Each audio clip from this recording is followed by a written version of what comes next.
High বন্ধুরা, দেবার্চনা কিচেনে তোমাদের সবাইকে ওয়েলকাম। তোমরা ভালো আছো নিশ্চয়ই, আমিও মোটামুটি ভালো আছি। আজকে দেখো যে রেসিপিটা নিয়ে এসেছি, এটা হলো ইলিশ মাছের ঝোল। কিন্তু এটা রান্না করেছি এক অভিনব কায়দায়, নূতন কায়দায় ইলিশ মাছ রান্না করেছি। আমি কড়াইতে তেল দিয়ে দিয়েছি, দিয়ে এবার তেলটা গরম হলে আমি মাছে লবণ হলুদ মাখিয়ে রেখেছি মাছগুলো ভেজে নেব অল্প করে, খুব একটা বেশি ভাজবো না, কারণ ইলিশ মাছ জানো তো বেশি ভাজতে নেই। এই মাছের ঝোলটা এত টেস্ট হয়, এত টেস্ট, এই নূতনভাবে রান্না, মানে তোমরা তো অনেক রকমভাবে রান্না করেছো বা আমিও করেছি, কিন্তু এই রান্নাটা আমি একদম নূতন পদ্ধতিতে। সোনা বা আত্মীয় স্বজন এসেছিলো দুজন, তারা খেয়ে বলেছে আমরা জীবনে কোনো দিন এরকম ইলিশ মাছের টেস্ট আমরা খাইনি, নূতন একটা টেস্ট, এ কী টেস্ট। কাজেই তোমরা আমার মতো করে এইভাবে রান্না করে খেয়ে দেখবে, সত্যি অসাধারণ টেস্ট হবে এই মাছের ঝোলটা। তা আমি কি করে রান্না করছি, এই নূতন একটা তোমাদের এর মধ্যে যে আমি নূতন যে সিস্টেমটা করেছি সেই রান্নাটার মধ্যে আছে, সেইটা দেখলে তোমরা বুঝতে পারবে রান্নাটা যে কেন এত টেস্ট হয়েছে। তাহলে আমার তেলটা প্রায় গরম হয়ে এসছে, এবার গরম না হওয়া পর্যন্ত আমি তো দিতে পারছি না। আর আমি দেখো আজকে একটা ছোট কড়াই নিয়েছি, কারণ ইলিশ মাছের জন্য আমি কোনো সবজি দেবো না, কিছু দেবো না, এই কড়াইটাই আমার এনাফ, সব থেকে ভালো। তাহলে তেল এখন গরম হয়ে গেছে, আমি এর মধ্যে ছেড়ে দেবো মাছ। দেখতে পাচ্ছ মাছের পেটের মধ্যে ডিম আছে। বড় মাছ যেহেতু আমার অল্প করে দিয়ে, দুটো করে দিয়ে আমার ভাজতে হবে, কারণ কড়াইটা তো ছোট, আর মাছ থেকে তেল বেরোবে। আমি যে বেশি তেল দিয়ে বেশি করে ভাজবো তাও ভাজবো না। মাছটা দেওয়ার সঙ্গে সঙ্গে দেখো তেল বেরোতে অলরেডি শুরু করে দিয়েছে, দেখতেই পাচ্ছ।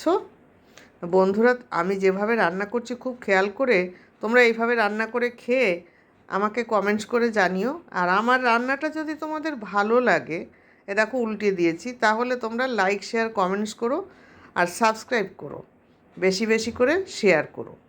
তোমরা আমার সঙ্গে থেকো, তোমরা সঙ্গে থাকলে আমরা সবাই এগিয়ে যেতে পারবো। দেখো আমি খুব বেশি ভাজবো না, অল্প ভেজে মাছটাকে তুলে দেব।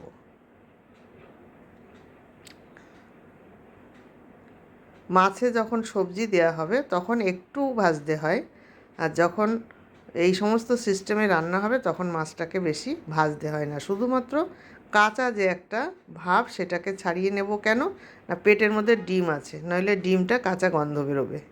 এইবার আমি আবার মাছ ছেড়ে দেবো। যেহেতু মাছের পিসগুলো একটু বড় আছে, ওই জন্য দুটো করেই আমার ছাড়তে হবে। এটাও ওইভাবে একইভাবে আমি ভেজে উঠাবো।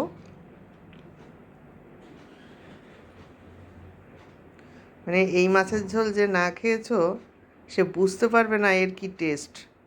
রান্না তো তোমরা অনেক চ্যানেলে অনেক রকমভাবে দেখো, কিন্তু এই রান্নাটা আমার মনে হয় এর আগে কেউ দেখোনি বা এইভাবে কেউ খাওনি। খেয়ে দেখবে, যারা খেয়ে গেছে তারা আমার কাছ থেকে শিখে গেছে যে কী কী দিয়েছো, কীভাবে করেছো, কেন এই টেস্টটা আসলো। বাংলাদেশ থেকে এসেছিল ডাক্তার, আমাদের রিলেটিভ সার্জেন, সে সে খেয়ে ভালো বলে গেছে। তাহলে তুমি বোঝো, বলছে পিসিমণি এত সুন্দর বলছে, বলার মতো না।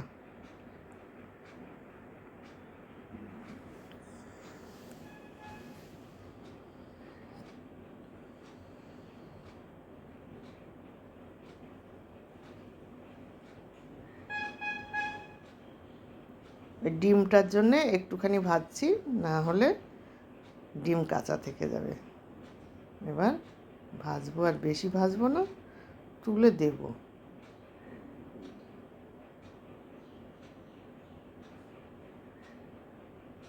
কারণ মাছটা ঝোলে দেওয়ার পরে খুব বেশি মানে জাল দিতে লাগবে না, ও 2-3 মিনিট জাল দিলেই হয়ে যাবে, যেহেতু মাছ তো এখানেই সিদ্ধ অলরেডি হয়ে যাচ্ছে। আর ইলিশ মাছ খুব নরম তো, তাড়াতাড়ি করে সিদ্ধ হয়ে যায়। তোমরা কে কেমনভাবে পুজো কাটালে আমাকে জানিও। আমি দেখো পুজোর মধ্যে কোথাও বেরোই না। এরা সবাই বেরিয়েছে, আনন্দ ফুর্তি করেছে, বাড়িতে আত্মীয় স্বজন এসেছিলো, তারা সবাই ঘুরেছে, কিন্তু আমি যাইনি কোথাও। আমার ভিড়ের মধ্যে ভালো লাগে না, আমি ঘরেই ঠিক আছি। মাছটা ভাজা হয়ে এসছে আমার, আমি আর ভাজবো না, তুলে দিচ্ছি।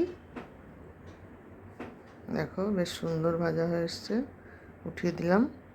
এখন আমি এই তেলের মধ্যে কি দেবো দেখতে থাকো। এবার সিক্রেট জিনিসটা তোমরা এখন দেখলে বুঝতে পারবে। এর মধ্যে আমি দিয়ে দিলাম একটু পাঁচফোড়ন। পাঁচফোড়ন দিলে সেন্টটা ভালো হয়।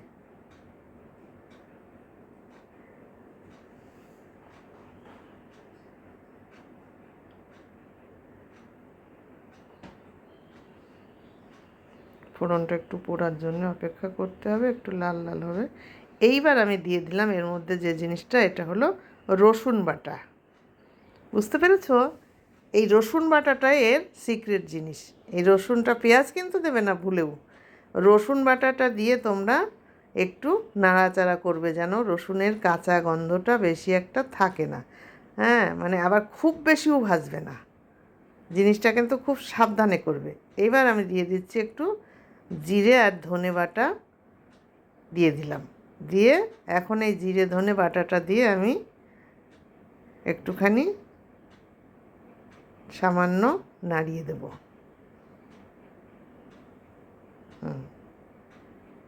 আরও কিন্তু জিনিস বাকি আছে দিতে, লক্ষ্য করতে থাকো এক এক করে। জিরে ধনেটা কষিয়ে আগে রসুনটা একটু ভেজে নিলাম, ফোড়নে পাঁচফোড়ন দিলাম, ধনে জিরে বাটাটা দিলাম, দিয়ে এটা একটু কষিয়ে নিচ্ছি। এখন এর মধ্যে মাছটা ছাড়ছি। মাছগুলো বেশ সুন্দর করে সাজিয়ে দেব। দিয়ে এইবারে কি করব বলো তো, যেই থালায় মাছ ভাজা ছিল সেই থালার মধ্যে আমি দিয়ে দিয়েছি জল, হলুদ আর সর্ষের গুঁড়ো দেবো আমি। দেখো, দিয়ে সেই জলটা ঢালবো। এটা আমি এই যে মিশিয়ে রেখেছি, এর মধ্যে সর্ষের গুঁড়ো আছে, সানরাইজের সর্ষের গুঁড়ো আছে, জল আর হলুদ। হ্যাঁ, এইটা আমি আন্দাজ মতো দিয়ে, খুব বেশি জল দেবে না, দিয়ে এখন আমি এটাকে একটু ঢাকা দেব। দেখো রঙটা কত সুন্দর এসছে। আর একটুখানি ভাবছি লবণটা পরিমাণ মতো দেবো, আর একটু রং করার জন্যে তোমরা লাল লঙ্কার গুঁড়ো একটু সাথে দিতেও পারো। আমি দেখি লাগলে দেবো পরে। এবার ঢাকাটা দিয়ে দিলাম, পরে দেখি লাগলে একটু লাল লঙ্কার গুঁড়ো দিয়ে দেবো ওখানে রং করার জন্যে, না হলে দরকার নেই, করলেই হলো। দেখো কি সুন্দর রং এসছে। এখন আমি দিয়ে দিলাম কটা কাঁচা লঙ্কা, কারণ সোনার একটু কাঁচা লঙ্কা পাতেও লাগবেই, ওই জন্য একটু কাঁচা লঙ্কা দিয়ে দিলাম। দেখতে পাচ্ছ, ঝোলটা দেখলে বুঝতে পারছো যে কি অপূর্ব ঝোল হয়েছে। এই একটুখানি তোমরা নেবে, ভাতের সঙ্গে খাবে। তোমরা পোলাও দিয়েও খেতে পারো, ফ্রাইড রাইস দিয়ে খেতে পারো, সাদা ভাত দিয়ে খেতে পারো, যা দিয়ে খাবে তাই দিয়েই সুন্দর লাগবে। হ্যাঁ, তাহলে বুঝতেই পারলে আমি কি টিপস দিয়ে দিলাম। ওই সর্ষে নাড়াচাড়া করে জল দেয়া না, সর্ষেটা এইভাবে দিতে হবে, জিরেটা কিভাবে দিতে হবে, জিরে ধনে, সেটাও দেখলে। এখন আমার মনে হচ্ছে একটু রং করে দিই, তাহলে একটু কাশ্মীরি লঙ্কার গুঁড়ো দিয়ে দেবো ভাবছি।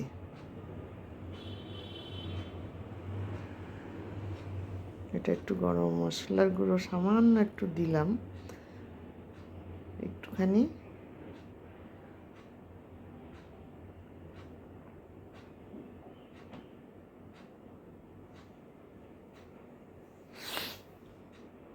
একটু একটু সামান্য রং দিয়ে দিলাম, যাতে রংটা আরও সুন্দর দেখা যায়, পাতে পড়লে যাতে রংটা আরও বেশি ভালো লাগে। ওই জন্য কাশ্মীরি লঙ্কার গুঁড়ো আমি অল্প করে একটু দিয়ে দিয়েছি, এতে সুন্দর একটা, আরও ভালো একটা রং আসবে। ব্যাস, দেখতেই পাচ্ছ রংটা কত সুন্দর এসে গেল। আর এই সময় গ্যাসের ফ্লেমটা একদম লোতে দিয়ে রাখবে। হ্যাঁ, লোতে দিয়ে রান্না করবে। দেখো আমার রান্নাটা প্রায় হয়ে এসছে। এবার আমি এখন এটাকে নামিয়ে ঢেলে দেব। এই দেখো ঢালবার পরে কত সুন্দর রং এসছে, দেখতে পাচ্ছ? তাহলে বন্ধুরা, রান্নাটা যদি ভালো লাগে লাইক শেয়ার কমেন্টস করো, সাবস্ক্রাইব করো। আজ এখানে রাখি, সবাই ভালো থাকো, টাটা।